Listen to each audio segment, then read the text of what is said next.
Buenas, queridos amigos. Hoy nos toca hacer un largo viaje en el tiempo, puesto que nos vamos a trasladar hacia el siglo XVI, en plena gloria del Imperio Español, en plena gloria de la dinastía de los Austrias, al corazón de la Edad Moderna, y lo vamos a hacer de la mano de Víctor Fernández Correas. Víctor Fernández Correas, aunque ha abordado otros periodos en su producción narrativa y literaria, es fundamentalmente un especialista sobre la Edad Moderna, un especialista sobre los Austrias, sobre todo sobre Carlos V. Hemos tenido ocasión, de hecho, en el tintero de comentar su anterior obra, Mühlberg, para hoy nos vamos a ocupar de un personaje histórico importantísimo, que es el de Fernando Álvarez de Toledo, tercer duque de Alba. Fernando Álvarez de Toledo vive envejecido, cansado, en el destierro, ha perdido el favor de Felipe II, pero él tiene la necesidad de recuperar ese reconocimiento que siempre ha tenido por parte del rey. Y qué mejor ocasión que la campaña de Portugal.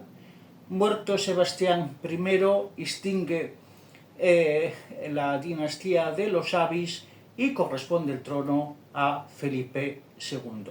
Sin embargo, Felipe II no es una persona, no es un rey bienvenido entre los lusos, y de hecho va a haberse disputado el reino por Antonio de Crato, hijo bastardo del infante Luis, que también va a reivindicar su condición de rey de Portugal.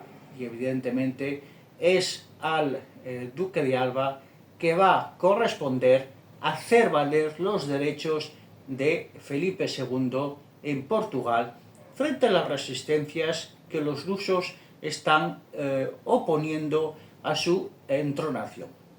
Bien, y esto es la trama, y el gran protagonista, evidentemente, de esta campaña de Portugal va a ser Fernando Álvarez de Toledo, un Fernando Álvarez de Toledo que va a estar rodeado de una serie de personajes que van a constituir todo lo que es el entramado de la trama, personajes sobre los que vamos a tener hoy ocasión de conversar precisamente con Víctor Fernández Correas, que nos ha hecho el enorme honor de participar hoy en el tintero. Y por lo tanto, hecha esta pequeña sinopsis, nos toca escuchar lo que tenga que contarnos sobre Fernando Álvarez de Toledo y su entorno, Víctor Fernández Correas.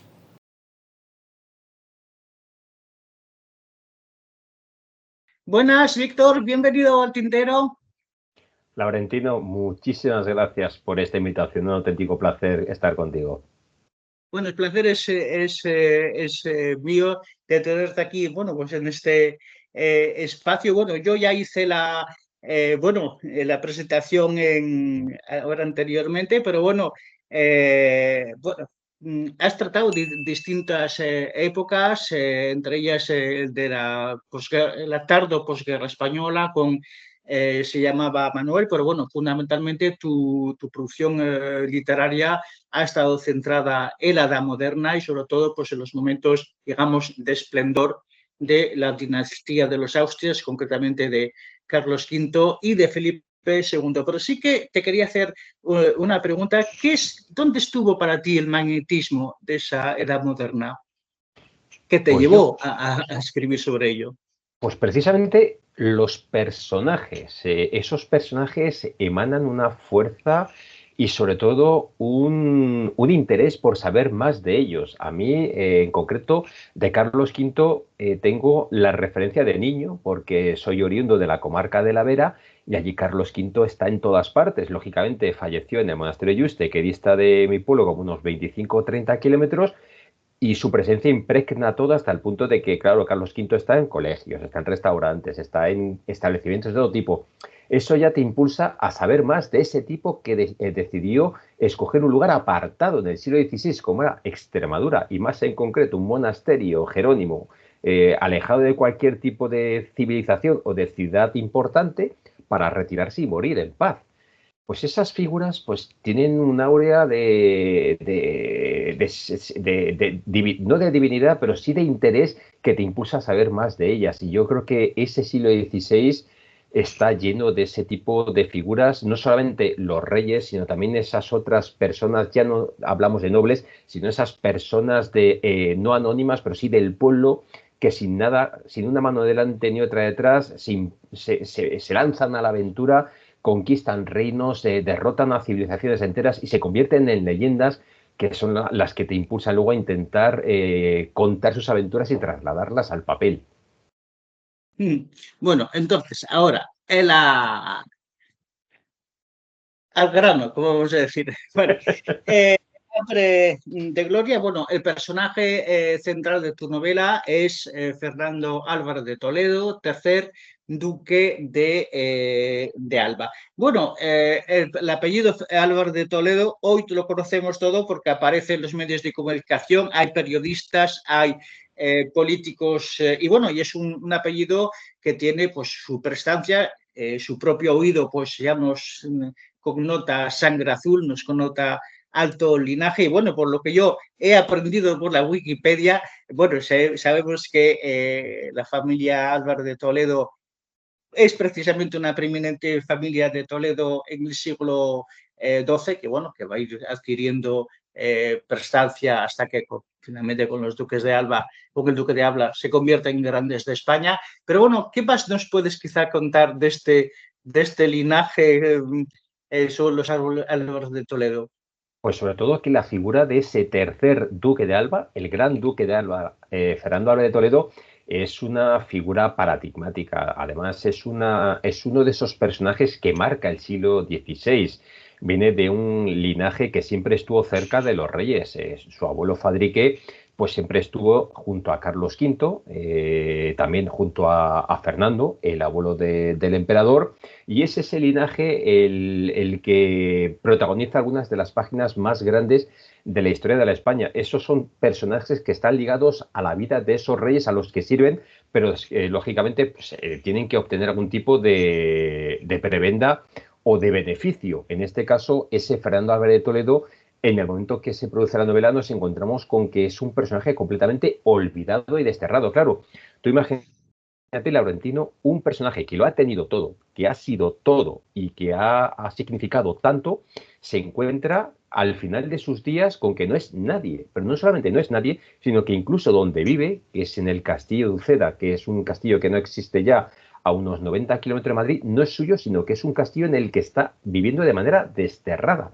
Claro, tú ponte en la piel de ese hombre, de esa persona que lo ha tenido todo y que tiene solamente un clavo ardiendo, porque es eso, un clavo ardiendo al que agarrarse para volver a recuperar el honor, el prestigio, todo lo que fue, aunque sea de manera mínima, pero el simple hecho de transmitírselo a sus herederos, que sus herederos reciban como herencia el apellido de su familia, un apellido que vuelva a brillar y que no sea un apellido que quede hundido en el fango o que quede olvidado porque el rey ha prescindido de él y no solamente ha prescindido de él, sino que no quiere volver a saber nada de ese tipo. A mí lo que me interesaba más que el personaje era la persona. Y te puedo asegurar que la persona es fascinante. Tiene un montón de luces, pero también un montón de claros y sobre todo de oscuridades. Y conforme más lo he ido investigando para esta novela, más te das cuenta de qué tipo de persona tenía el rey a su cargo y sobre todo con qué persona, de qué persona se valió para conseguir lo que pretendía, que era ser nada más y nada menos que rey de Portugal. Porque lo que vemos es que en el fondo él tiene una lealtad, bueno, casi incondicional hacia Felipe II, está empeñado en recuperar sus favores, en recuperar su reconocimiento, bueno, pero todo ello no parece muy correspondido por Felipe II, que no se acaba de fiar, aunque sí que le quiere mandar al frente de Portugal, que es lo que va a ser el centro de la trama, pero no se acaba de fiar. No sé, Felipe II era quizá un hombre un poquitito, digamos, ingrato, a pesar de que Álvaro de Toledo pues, contribuyó un poquitito a la gloria de la dinastía, prestó grandes servicios a la corona. El duque de Alba tiene una gran frase, tiene varias, pero hay una sobre todo que es clave y es: los reyes no tienen los sentimientos donde los demás los tenemos. O sea, ya ahí da por sentado que los reyes son completamente distintos. Los reyes tienen un carácter único y los reyes, con esta frase da a entender que son especiales y por lo tanto no puedes pedirle a un rey el mismo trato, los mismos sentimientos, la misma manera de comportarse que tiene otra persona. Los reyes son algo aparte. ¿Qué ocurre? Que Felipe II no confiaba en el duque de Alba por el simple hecho de que le había traicionado. Claro, tú te encuentras con una persona que te ha traicionado y cómo vas a darle las riendas de un ejército con el que pretendes entrar en Portugal y, gracias a su actuación, proclamarte rey de ese país. ¿Qué ocurre? Que todas las personas que Felipe II tenía a su alrededor sabían que la única que podía darle eso, la única que podía conducir a ese ejército que estaba esperando para entrar en Portugal, aún con sus reticencias y con todo ese desdén que tenía por la figura del duque de Alba, era precisamente ese, Fernando Álvarez de Toledo. Felipe II, además, en las cartas aparece reflejado como tal.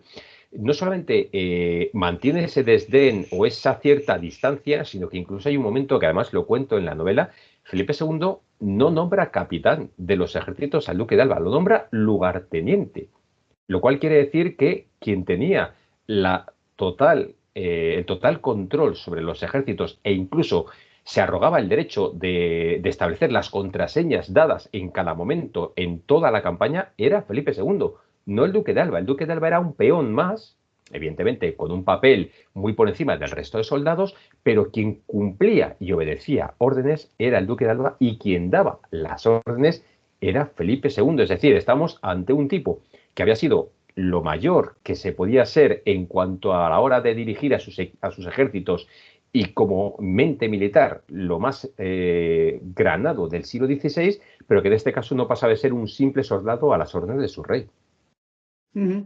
Evidentemente, pues también hay un personaje que es central dentro de la novela, que es Antonio de Crato, que bueno, entonces hay una que es un aspirante que se proclama como rey después tras la muerte del rey Sebastián, pero bueno, lo que vemos es que Antonio de Crato tiene fundamentalmente el apoyo, bueno, pues del pequeño clero, de la pequeña nobleza y del pueblo.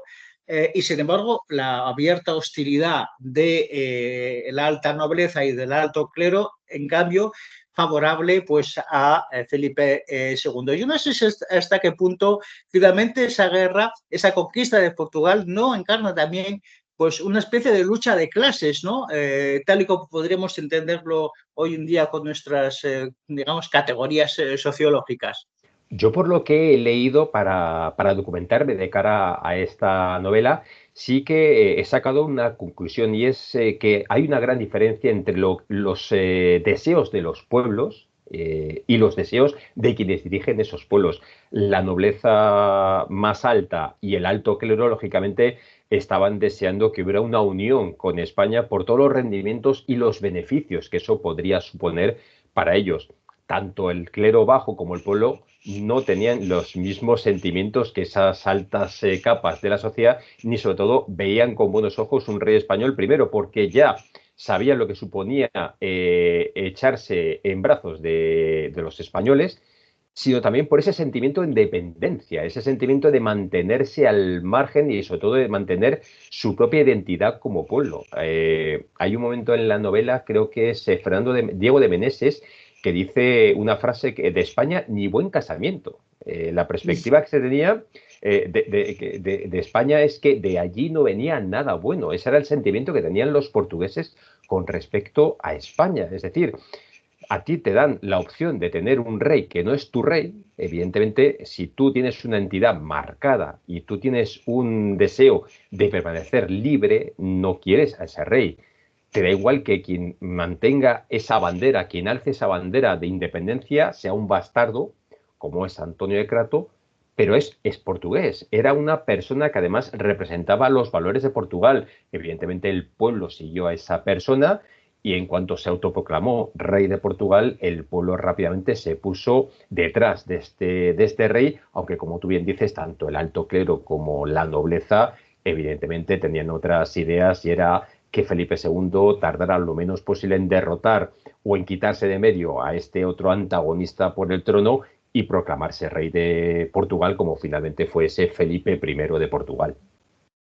Sinceramente, yo no sé si hasta qué punto dentro de esa guerra, más allá de estos intereses que vas mencionando, intereses económicos, intereses políticos, no sé si también hay un factor, en la resistencia a Felipe II, pues un factor cultural importante, ¿no? La afirmación de la identidad lusa, como tú, que es la que él reivindica, que el fondo, pues Antonio de Crato, frente a la identidad peninsular, que de hecho fue un tema muy presente en los movimientos fascistas de los años 30. ¿Había esa lucha también más de orden simbólico? Hombre, no lo sé. Lo que sí que está claro es que el hecho de que los dos reinos se unieran era algo que siempre ha estado en la mente tanto de unos como de otros. De hecho, la política matrimonial de los reyes católicos fue en ese sentido. Los matrimonios entre las coronas portuguesas y españolas pues fueron claros a lo largo del siglo XV y de ese siglo XVI. ¿Qué pasa? Que en algún momento con esos matrimonios estaba claro que las coronas tenían que unirse. ¿El cuándo? No se sabía. Con el hecho de que la corona portuguesa poco a poco fue perdiendo esos pretendientes al trono y solamente quedó Enrique, que además cuando es proclamado rey es una persona que ya por su edad no puede engendrar hijos y que por lo tanto eso significa que si esa persona muere, la descendencia queda libre y va a haber un problema importante para la corona portuguesa, pues vemos hasta dónde llegó el punto de que estamos hablando de una familia que poco a poco se fue desprendiendo de esas figuras que podían haberle dado la continuidad necesaria como para mantenerse y abrir las puertas a alguien como Felipe, que estaba deseando no solamente ser rey de Portugal, sino poseer todo lo que en sí tenía el reino de Portugal, que hay que recordar que era uno de los reinos más importantes de aquella época y sobre todo por todas las posesiones que conllevaba y tenía Portugal. Uh -huh.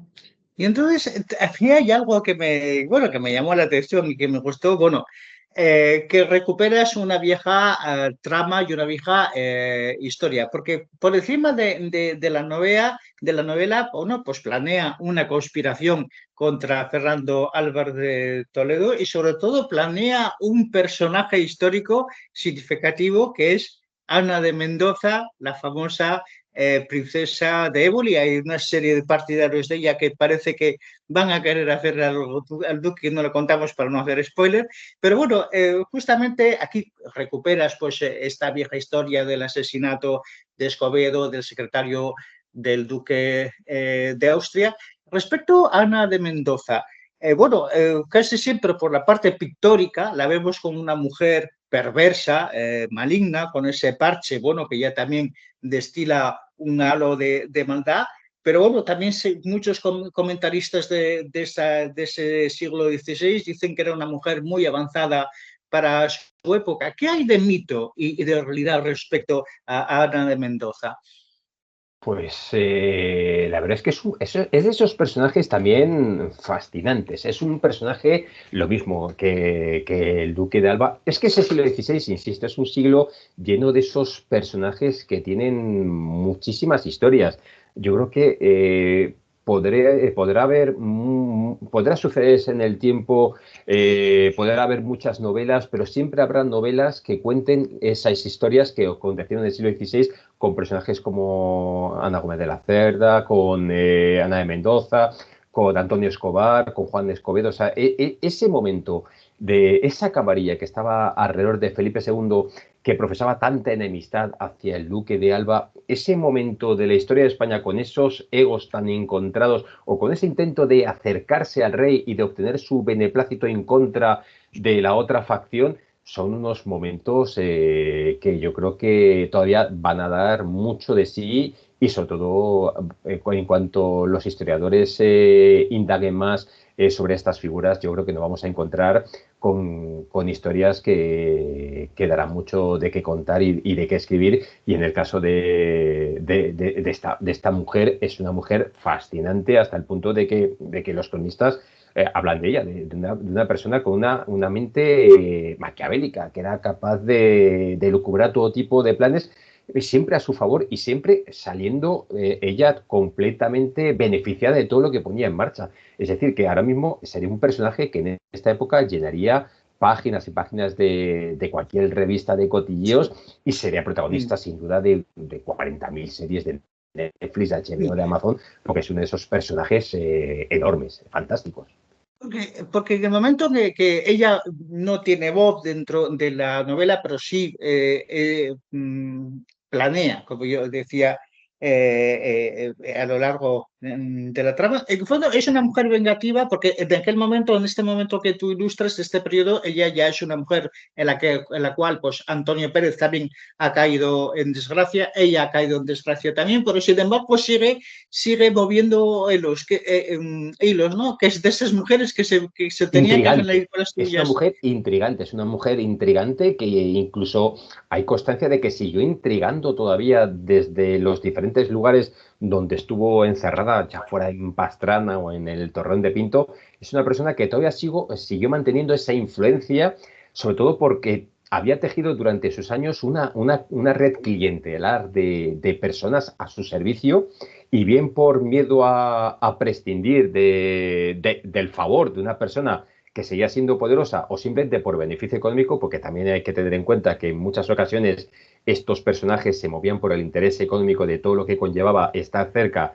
de alguien que tenía buena relación con el rey, pues eso origina una red de, como digo, una red clientelar de un montón de personajes que dependen de alguien que se sabe con poder y sobre todo que sabe con influencia y que en cualquier momento pues puede ver cómo la suerte vuelve a su favor y regresar a lo que era y entonces pues claro, te encuentras con que estos personajes pues siempre que hay que darles el protagonismo que merecen porque son personajes que en cualquier novela siempre dan resultado. Y lo que vemos también es que sobre todo lo tratas en forma de flashback dentro de la novela. Hay una serie de personajes que están en esa campaña de Alcántara, en esa campaña de Portugal, que bueno, arrastran con el pasado de lo que es la batalla de Lepanto. Entonces, bueno, siempre hemos presentado a la batalla de Lepanto como un momento glorioso del Imperio Español, un momento glorioso del reinado de los Austrias, pero sin embargo nos describes a personajes que son, a ver, en algunos casos bastante oscuros, incluso algunos con la traición como principio, como es el caso de Íñigo Sánchez. Yo no sé si de alguna manera querías desmitificar ese periodo histórico, ese gran episodio de la historia de los Austrias o de la historia de la modernidad. A mí lo que me apetecía sobre todo era contar, y es lo que me llevó a escribir esta novela, contar la vida de esos personajes. Y sobre todo, a ver, yo lo reconozco abiertamente, a mí hay una de las vidas que más me entusiasma, aparte de las que ya he comentado, es la de Miguel de Cervantes. Miguel de Cervantes tiene una vida apasionante, no solamente ese autor que se convirtió en inmortal con el paso de los siglos, sino sobre todo ese personaje anterior a comenzar a escribir sus primeras novelas, sus primeras obras teatrales, sus primeros entremeses, ese soldado escritor que fue en la batalla de Lepanto, y además es que esa época de Cervantes entre la batalla de Lepanto y el momento en el que regresa de Argel, llega a Portugal, va a Lisboa a pedir algún tipo de favor al rey Felipe por su época de cautivo en Argel. Es decir, estamos ante un personaje fundamental y de esos personajes que te permiten jugar con la historia de España y sobre todo con lo que es en sí una figura como es la de Miguel de Cervantes. Luego, a su alrededor, pues evidentemente no se trata de mitificar o desmitificar la historia, se trata de contar la historia tal y como es. Es una historia como la de España, es apasionante, pero es una historia que hay que contar todo lo que supuso, evidentemente, la batalla de Lepanto pues fue uno de los momentos más importantes durante el reinado de Felipe II, pero evidentemente esa batalla pues trajo consecuencias y una de las consecuencias fue el cautiverio que sufrió Miguel de Cervantes. ¿Cómo sufrían los soldados en un momento como ese, viendo esas naves, esas embarcaciones turcas, embistiéndoles esos cañonazos, a sentir y vivir esos momentos? Yo creo que es una de las cosas que más te motiva a escribir, porque te sientes parte de esa batalla, te metes dentro de la batalla y te imaginas rodeado de enemigos, disparando un arcabuz, sintiendo los fogonazos de los enemigos, ver cómo el barco en el que estás está a punto de hundirse. Es historia, y la historia no se trata de contarla con los laureles de los vencedores, sino también en muchos casos los perdedores tienen que contar también su historia para que tengamos ese completo que nos permita verla con los ojos realistas de lo que fue, no la que no cuentan tanto los vencedores o la que no pudieron contar los vencidos. Ujú. Justamente, ahora hablando de Miguel de Cervantes, bueno, los comentaristas de hoy y de ayer también, bueno, dicen que, bueno, que Cervantes habría sido, pues, un hombre que, lo que es hoy un intelectual crítico con el poder, lo que habría sido, pues, un intelectual de izquierdas, por pensarlo en las categorías nuestras, ¿no? ¿Hay algo de cierto en todo eso? ¿Realmente Cervantes empieza a ser también ese intelectual que volvemos a encontrar en la edad contemporánea, ese intelectual crítico con el poder? Hombre, yo creo que Cervantes sobre todo era una persona que quería conseguir lo que se había propuesto, que era ser alguien. Cervantes tenía una destreza como autor muy importante y esa destreza quiso demostrarla. Evidentemente, la vida le llevó por diferentes recovecos, en algunos casos muy complicados, como fue ese cautiverio que sufrió en Argel, luego su época cruzándose Andalucía de un extremo a otro, los diferentes momentos, esos episodios negros en los que dio con sus huesos en la cárcel, la época de penurias en Madrid, esas relaciones con algunos de los autores también más importantes de su época. Es decir, estamos ante un personaje controvertido, contradictorio, pero sobre todo con un imán irresistible. Es uno de esos personajes que creo que no ha sido todavía demasiado bien explotado, bien porque no se conoce buena parte de estos momentos oscuros de su vida, o bien porque impone demasiado respeto. Y yo creo que Cervantes merecería más obras de las que se han escrito sobre él, o por lo menos contar más aspectos de los que se han contado acerca de su vida. Ujú. Y por supuesto no puedo evitar de mencionar a Inés Arias, una chica miembro de los tercios de Nápoles. Yo que sí que te quería hacer una pregunta. Bueno, es una mujer enamorada. Mm, no podemos decir que no haya amor en tiempo de guerra, pero a diferencia del amor en tiempos de paz, el tiempo de guerra el amor siempre tiene su otra cara, que es el odio, que es lo que caracteriza precisamente a Ignes Arias, la voluntad de revancha, de venganza, el resentimiento. No sé si, ¿cómo nos describirías un poco este personaje? Pues mira, te voy a confesar una cosa. Inés Arias era un personaje que en la estructura inicial de la novela tenía tres líneas, que son las tres primeras líneas en las que ella aparece, que se cruza con Íñigo Sánchez en el campamento de la dehesa de Cantillana, y es todo el protagonismo que iba a tener. Lo que ocurre es que no sé si a ti, yo creo que también te ocurrirá lo mismo, que te encuentras con personajes que de pronto, por las razones que sean, te reclaman más protagonismo, que piden, Sí. por lo menos que tengan más papel en la historia, que les permitas llegar hasta donde ellos crean que pueden llegar. Y te encuentras, como en el caso de Inés Arias, que su protagonismo es absoluto y además es un personaje que conforme fue avanzando la trama, me di cuenta de que no lo podía detener, que no lo podía parar. ¿Por qué? Porque es un personaje, como tú has dicho, que se deja llevar por sentimientos atroces, como son el amor y el odio. El amor es una de las herramientas, es uno de los motivos más importantes que existen para impulsarnos a hacer cosas. Pero al revés, el odio te puede también llevar a hacer cosas que incluso ni tu propia razón podría decirte hasta dónde puedes llegar. Y en este caso, el odio impulsa a Inés Arias a límites que sorprenden y que en un momento de la novela plasmo todo ese odio lo derrama en un momento determinado y cuando ya ha conseguido lo que pretende es como si se sintiera realizada. Es decir, el odio le ha permitido realizar un anhelo que llevaba persiguiendo durante muchísimo tiempo. Luego está el caso de las mujeres soldado, que también hay que darles el protagonismo que tenían.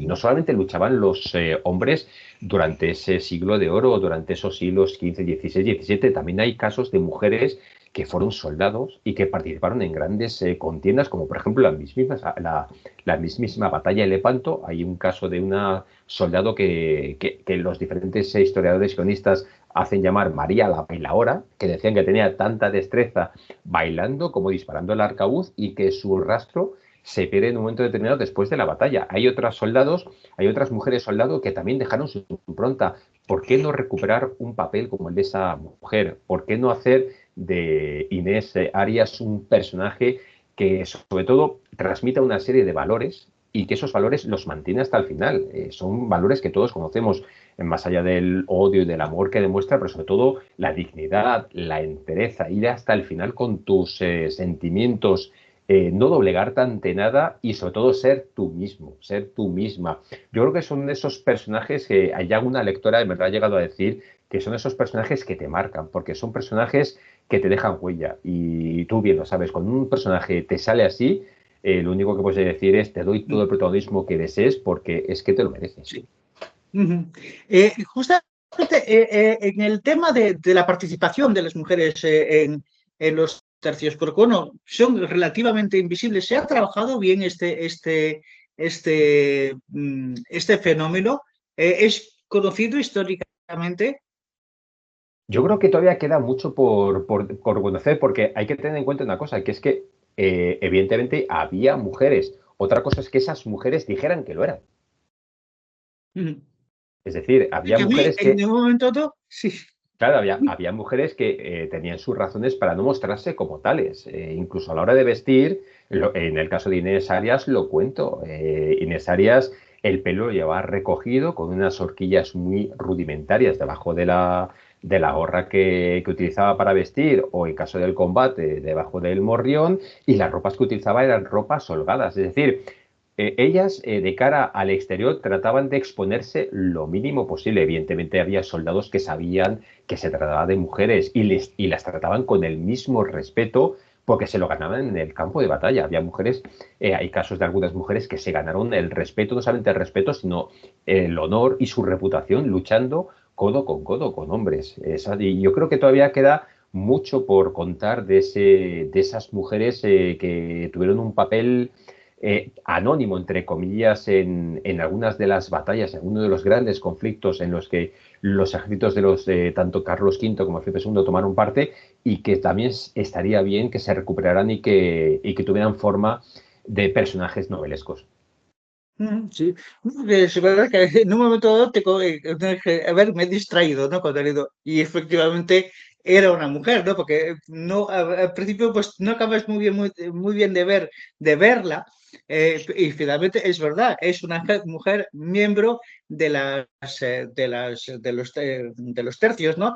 Había muchas, ahora ya, bueno, parcialmente me has contestado la pregunta, no sé si ha habido otras Juanas de Arco, por decirlo de alguna manera, anónimas que a lo mejor también han sido totalmente olvidadas, aunque ya me has comentado que, bueno, que la investigación historiográfica no siempre les ha rendido el honor que se merecen. Pues mira, es un aspecto que tampoco he tratado en demasía porque me centré únicamente en lo que es esa época entre 1550 y 1580, tratando de buscar ejemplos por ejemplo, o ejemplos, estereotipos y personajes que me sirvieran para moldear ese personaje de Inés Arias. Pero yo estoy convencido de que si se investiga un poco y a poco redundo en la idea de que se vaya más allá en los diferentes estudios que existen, seguramente vamos a encontrar muchas más mujeres o por lo menos relatos de hombres y de soldados que participaron en diferentes batallas y que lucharon codo con mujeres. Ujú. Y bueno, y yo tengo que decir que hay un personaje que me pareció entrañable, que es el de Ebou. Bueno, sin hacer también spoiler, pero bueno, para un poquitito comentar al personaje, pues un nativo capturado, trasladado a Portugal y bueno, esclavizado. Y yo lo que he visto en tu novela es que a diferencia de lo que a veces vemos en el cine, que cuando hablamos de los nativos, pues siempre, casi siempre los presentamos como seres asalvajados, como seres exóticos en el mejor de los casos, pero lo que me ha llamado la atención es que sobre todo tú los presentas como seres humanos que sienten, que padecen, que aman, que lloran. Yo no sé si de alguna manera querías aportar esa parte humana de unos seres que en principio, pues en aquella época eran como seres superfluos porque eran tratados como animales. Es lo que te decía antes, Laurentino. A mí, mi idea esencial siempre que me pongo a escribir una novela es contar vidas. Y hay personajes que, todos los personajes tienen que contar su vida, quiénes son, de dónde vienen, cuál es su pasado, qué sienten, por qué aman, por qué odian. Ebu es uno de ellos. Además es curioso porque esta mañana me lo ha dicho, me ha mandado un correo una lectora y me ha dicho, fíjate, es curioso que hay los dos personajes que más le han gustado de la novela han sido Inés Arias y Evo, pero por circunstancias completamente diferentes. Inés Arias le ha encantado, pero Evo se le ha hecho bola. ¿Por qué? Porque según ella, es curioso, no sé cómo lo ves tú, Evo le parece que involuciona. No evoluciona, sino que involuciona conforme avanza la novela hasta convertirse en una persona a la que no, esta lectora me lo dice, he terminado la novela deseándole lo peor. O sea, queriendo que le pasaran todas las desgracias, porque al principio de la novela me lo presentaste de una manera, pero conforme ha ido avanzando, lo has contado de tal forma que llega un momento que no quería nada bueno para él. Evidentemente, cuando haces eso, pues yo creo que has conseguido transmitir la idea de un personaje que se va haciendo él mismo conforme pasan las Sí. páginas y se va construyendo. Él va adoptando una personalidad, él va adoptando una serie de sentimientos, él va conociendo el mundo que tiene a su alrededor y se va adaptando a ese mundo y conforme se adapta a ese mundo va comportándose y llega un momento en el que en el caso de participar en una batalla, pues sabe que esa batalla va a suponer o podría suponer el fin de su vida. Pero claro, tiene un motivo que le impulsa a sobrevivir y es un motivo tan importante como es el amor. Es decir, Sí. estamos hablando de personajes que tienen motivaciones, que tienen una serie de razones que les impulsa a comportarse como son y de llevar hasta el final, hasta las últimas consecuencias, su modo de vivir. Yo siempre digo, y insisto, que es que a los personajes hay que tratarlos como personas. Y eso es lo que más te hace luego vivir la novela y no solamente vivir, sino sentirte parte de lo que estás contando y sobre todo vivir en un mundo que te permite evadirte de todo lo que tenemos alrededor y aunque sea por una serie de horas, pues sentirte algo completamente distinto a lo que eres el resto de tus días. Mm. Bueno, yo que lo que veo en Ebau, ¿cómo es? No sé cómo lo pronuncias, se Bueno, pronuncia exactamente. teóricamente sería Ebou, porque es Ebou. senegalés, pertenece a la tribu de los Mandinga. Además, es curioso porque me compré un diccionario de Mandinga español, español Mandinga, para trasladar pues, términos, conceptos, palabras a la hora de hablar entre ellos. Y según la grafía es Ebou. Tipo, sí, es lo que me parecía. Yo no sé si también, de alguna manera, al menos esto es lo que yo interpreto. No sé si desmitificas, tú que dices que no estás en la desmitificación, que estás en los personajes, pero sí que es cierto que está todo el tema de la leyenda negra, lo malo que eran los españoles en la colonización y no sé qué más, ¿no? Conocemos toda esta historia. Sin embargo, vemos que otros países, bueno, que fueron el Nuevo Mundo, no eran mejores, ¿no? O sea, es decir, que el monopolio, los españoles no tenían el monopolio de esa leyenda negra. Portugal fue un reino esclavista. Portugal tenía lugares donde mantenía casas de esclavos y donde mantenía a esos esclavos durante una serie de tiempo para luego trasladarlos a los diferentes lugares donde esos esclavos hicieran falta. Esa ruta desde Senegal, pasando por Santo Tomé, para arribar a Lisboa, está documentada. Igualmente está documentada la isla de Gorea, que es esa isla en la que Hugo permanece durante una serie de meses hasta que llega el traslado que lo lleva junto al resto de esclavos hasta Lisboa. Además, hay un montón de estudios que hablan de la cantidad de casas esclavistas que existían con personas de carne y hueso y portugueses que eran los dueños de esas casas y que hablan también de que evidentemente la leyenda negra pues ha hecho muchísimo daño, pero que con solamente escarbar un poquito y estudiar historia te das cuenta de que no todos pueden presumir de, entre comillas, una historia limpia, sino que la manera de comportarse en sus respectivas épocas eran iguales en todos los reinos, en todos los imperios y en todas las zonas. Y entonces, bueno, el bog bueno, es utilizado como carne de cañón, va a ser utilizado como carne de cañón por los hombres de Antonio de Crato. Bueno, y aquí es lo que yo te quería preguntar, porque bueno, la novela tiene aspectos bélicos, de pelea, de lucha, de violencia. Es difícil a veces construir este tipo de escenarios, porque bueno, cuando lo vemos, por ejemplo, en el cine, nos viene todo dado y ya lo vemos, ¿no? Sin embargo, en la novela, claro, tenemos uno de los secretos de escribir una buena novela es saber detonar la imaginación del lector. ¿No se te fue difícil construir todas esas escenas épicas? La batalla de Alcántara me costó como 3 meses. Uh -huh. Escribirla me costó 3 meses y planificarla me costó otro mes más, porque incluso llegué a viajar a Portugal y el lugar donde se produjo la batalla de Alcántara ahora mismo es una autopista que discurre por debajo del puente 25 de abril y claro, lo único que te encuentras como parecido a la zona original son las laderas escarpadas que van a morir a lo que es la autopista y es el único vestigio que puede hablar de lo que fue la zona.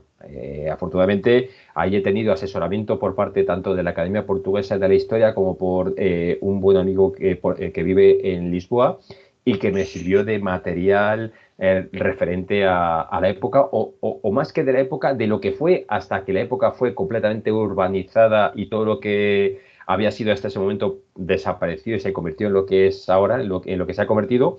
Pero claro, había que tener en cuenta lo que era la zona. La zona era un río, además era un río con laderas escarpadas, que además el agua que pasaba por ese cauce era prácticamente un chorrillo y en algunas zonas el agua estaba embalsada y ese curso transcurría o discurría hasta el cercano río Tajo.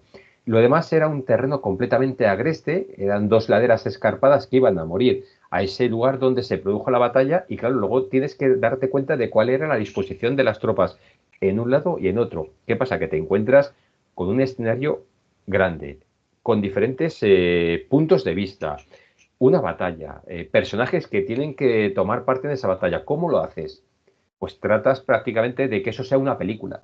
La idea de contar la batalla de Alcántara, de contar una película vista desde los diferentes protagonistas y desde los diferentes lugares en los que se desarrolla la batalla. Claro, es la única manera que tienes de transmitir lo que está ocurriendo y sobre todo de meter al lector en ese escenario, en ese lugar donde se está produciendo una matanza absoluta de soldados contra soldados, de disparos de arcabuz contra disparos de cañones, de caballería alcanzando al enemigo por la retaguardia. Conlleva mucho trabajo, conlleva mucha investigación, pero sobre todo lo que te permite es transmitir el momento de que el lector viva la batalla. Y si consigues eso, te puedes dar por recompensado.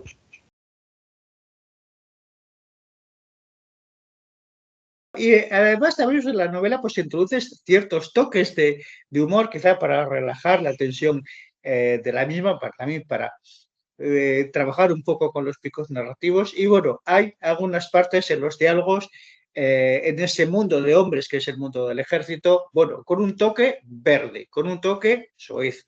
O sea, es decir, vemos a hombres que se tocan el paquete, que hablan de pija, que hablan de escurrirse, que hablan, en fin, que hablan de sexo.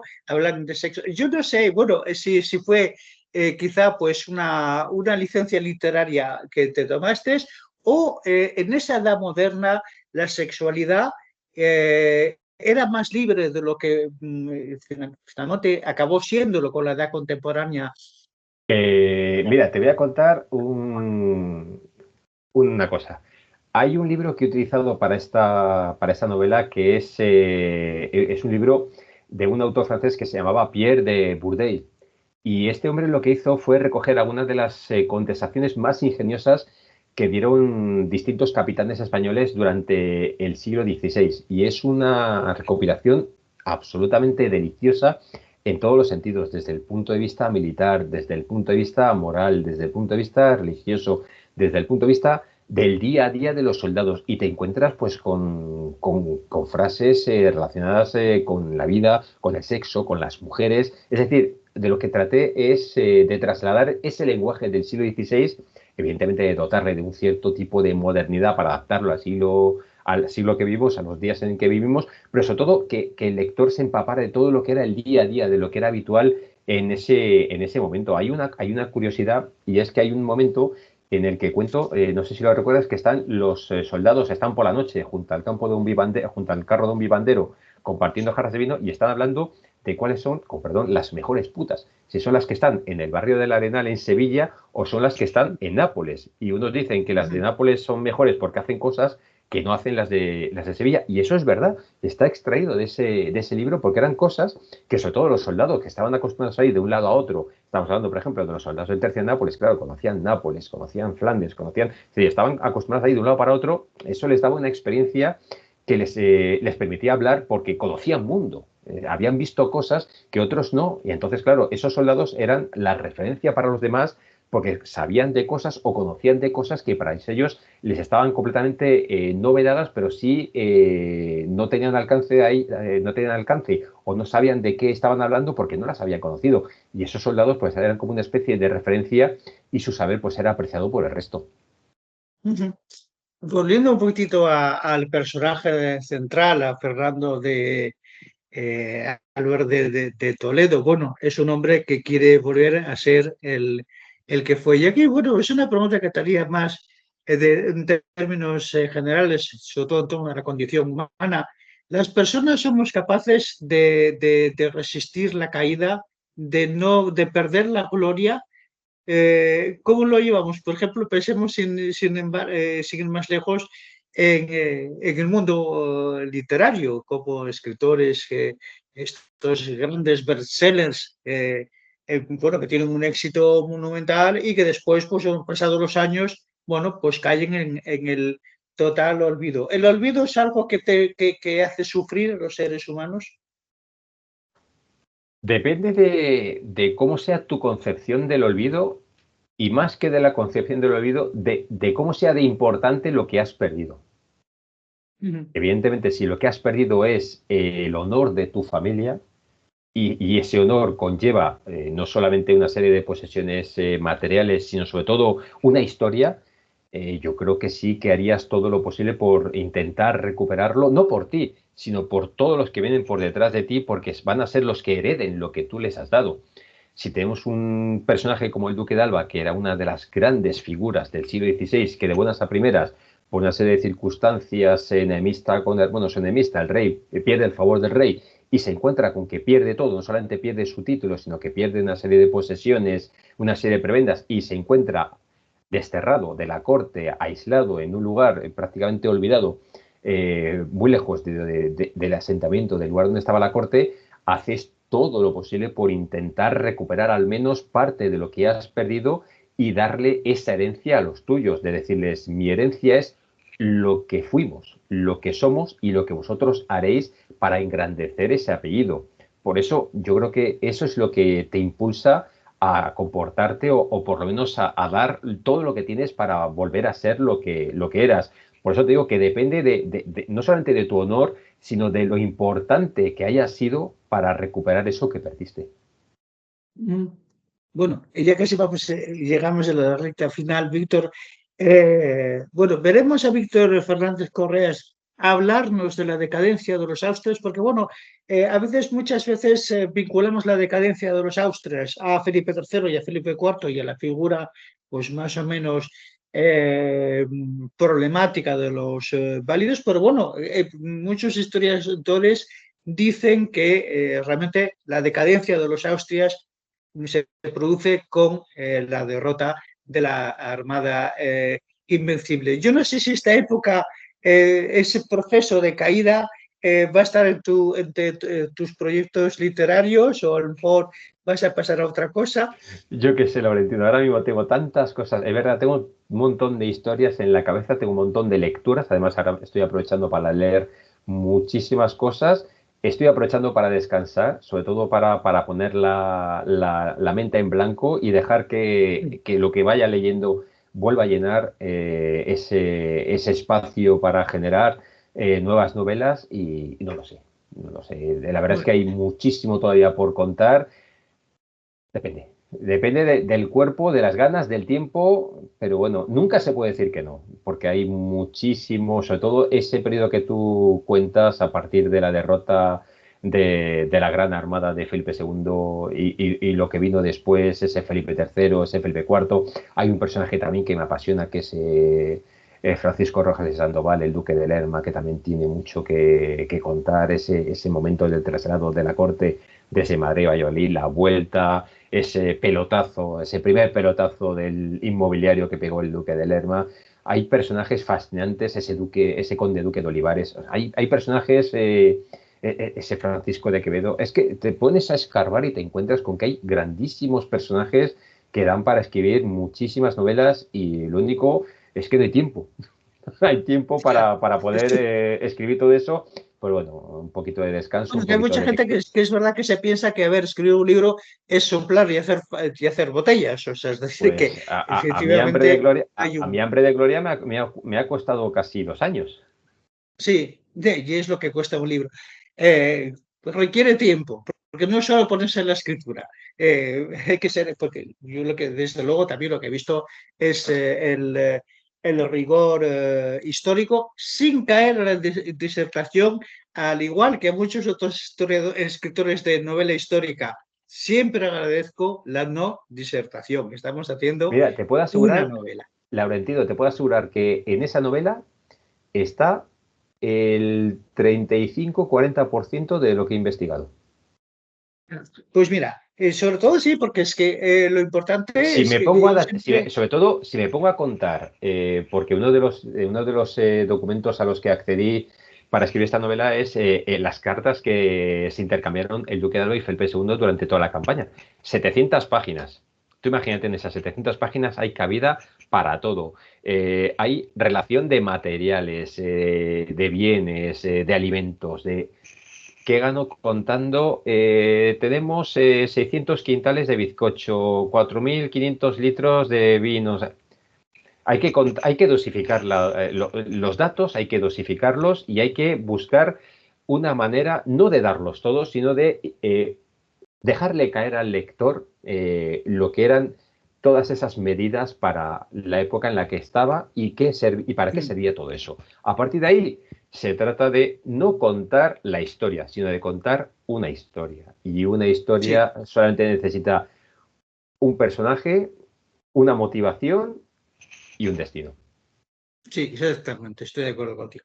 Bueno, en cualquier caso, para nuestros seguidores, Víctor Fernández Correas, Hambre de Gloria, publicado por Edasa. Tienes que saber bueno, que Edasa tiene una colección importantísima de novela histórica, sobre todo para aquellos que os gusten. Y bueno, yo la verdad es que, Víctor, pues solo me queda agradecerte este tiempo que me has dedicado.